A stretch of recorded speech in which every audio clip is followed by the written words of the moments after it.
Salve Maria Imaculada, Riquelme aqui. Neste vídeo vou tratar com você sobre a imposição do incenso no turíbulo durante a aclamação ao Evangelho.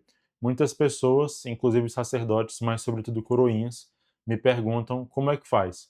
O padre põe incenso sentado na cadeira ou de pé? O coroinha se ajoelha ou fica de pé diante do sacerdote? Bom, nós sabemos que boa parte dos padres no Brasil se acostumaram a impor um incenso sentados na cadeira. Virou quase que um costume, né? Mas veremos que a norma, propriamente dita, tem uma disposição contrária, né? Já que adianto, existe diferença entre a missa presbiteral e a missa episcopal. Vamos para as normas e depois para as devidas explicações. Instrução Geral do Missal Romano, número 131 e 132. Aqui ela está tratando da missa sem diácono, mas esta orientação serve para todas as formas de missa do presbítero, porque quando ela vai falar sobre as demais formas de missa, ela não altera a forma de missa sem diácono, ela apenas acrescenta a presença do ministro e quais funções ele deve realizar. Então essa orientação aqui, acerca da Aleluia, serve para todas as formas de missa celebradas por um presbítero. Vamos lá, então é dito. Depois, todos se põem de pé e canta-se o Aleluia ou outro canto, conforme as exigências do tempo litúrgico. Enquanto se canta o Aleluia, ou outro canto, o sacerdote, se usar incenso, coloca-o no turíbulo e o abençoa.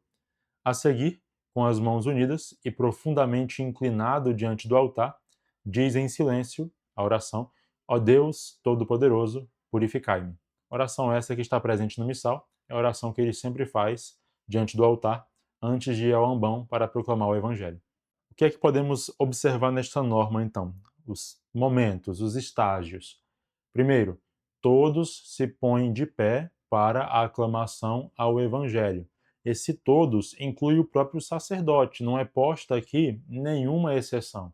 Então, o presbítero está incluso, ele fica de pé para a aclamação ao Evangelho. Segundo, que é mais um adendo, um comentário do que propriamente o tema do vídeo.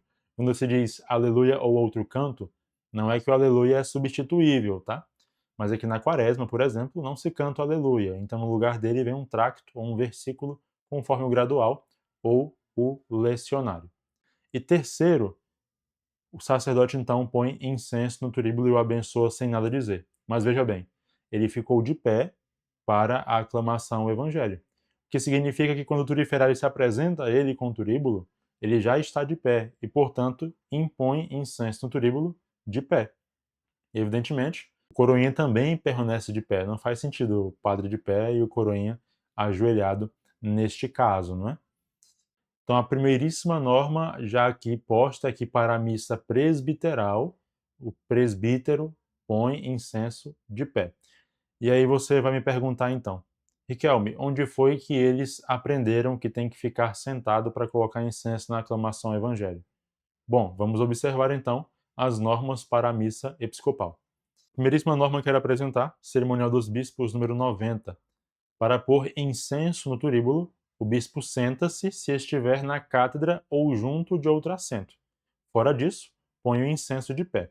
O diácono apresenta-lhe a naveta e o bispo benze o incenso com o sinal da cruz, sem nada dizer. Segunda norma, Cerimonial dos Bispos, número 140. Aqui está tratando da missa estacional, a missa solene do bispo. É dito: segue-se o Aleluia ou outro canto, conforme o tempo litúrgico. Começando o Aleluia, todos se levantam, exceto o bispo. O turiferário aproxima-se e, enquanto um dos diáconos apresenta a naveta, o bispo deita e benze o incenso, sem dizer nada. Portanto, para a missa episcopal, sim, todos se levantam, exceto o presidente, o bispo, que está celebrando ali.